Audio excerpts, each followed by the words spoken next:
திமுகவுக்கும் தாவேகாவுக்கும் தான் போட்டியில விஜய் வந்து அவரோட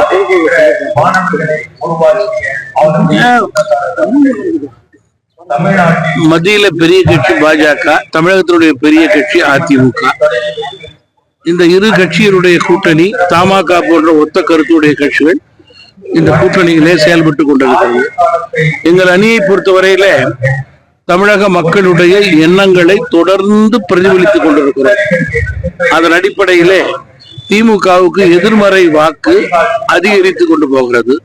இந்த அணி தற்போது தமிழகத்தினுடைய முதல் அணியாக, மக்களுடைய நம்பிக்கையை பெற்ற அணியாக செயல்பட்டுக் கொண்டிருக்கிறது.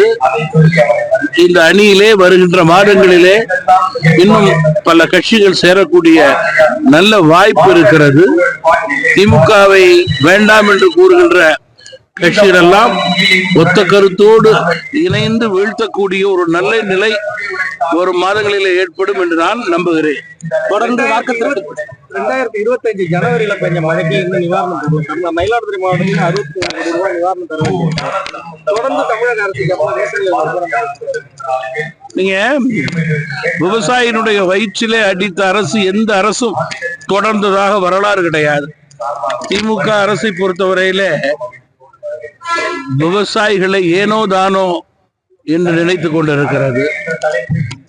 எந்த அவசர மழைக்கும் விவசாயினுடைய நஷ்டத்திற்கு அரசு அவர்களோடு துணை நிற்கவில்லை.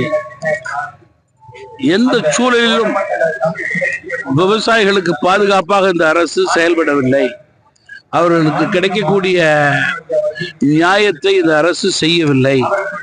எனவே விவசாயிகள் இந்த அரசின் மீது கடும் கோபமாக இருக்கிறார்கள் என்பதில் மாற்று கருத்து இருக்க முடியாது. அரசனுடைய வருங்கால தேர்தலிலே தோல்விக்கு விவசாய பெருங்குடி மக்களும் அடித்தளமாக அமைவார்கள். தொடர்ந்து வாக்குத்திட்டத்துக்கு எதிராக ராகுல் காந்தி குரல் கொடுத்திருக்காரு.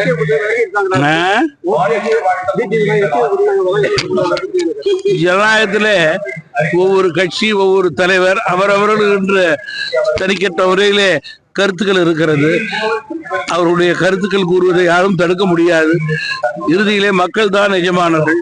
நான் சொன்னது போல பாஜக, அதிமுக, தமாக போன்ற ஒத்த கருத்துடைய கூட்டணி தற்போது தமிழகத்துடைய மக்களுடைய நம்பிக்கை பெற்று பிரகாசமாக இருக்கிறது. ஒரே குடும்பத்துல 60 பேருக்கு ஓட்டுரிமை கொடுக்கப்பட்டிருக்கு பாஜக அரசு அப்படின்றத குற்றச்சாட்டு ராகுல் காந்தி வைக்கிறாரு. எப்படி பாக்குறீங்க?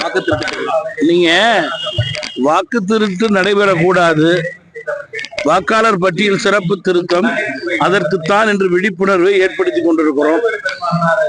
காங்கிரஸ் கட்சி அதனுடைய இந்தி கூட்டணியை பொறுத்தவரையில தாங்கள் வெல்லுகின்ற மாநிலங்களிலே தேர்தல் ஆணையத்தினுடைய பணி சரி, தாங்கள் தோல்வி பெறுகின்ற மாநிலங்களிலே தேர்தல் ஆணையத்தினுடைய பொறுப்பு சரியில்லை என்று கூறுவது வேடிக்கையாக இருக்கிறது, விளையாட்டுத்தனமாக இருக்கிறது. வாக்காளர்கள் உங்களை கூர்ந்து கவனித்துக் கொண்டிருக்கிறார்கள்.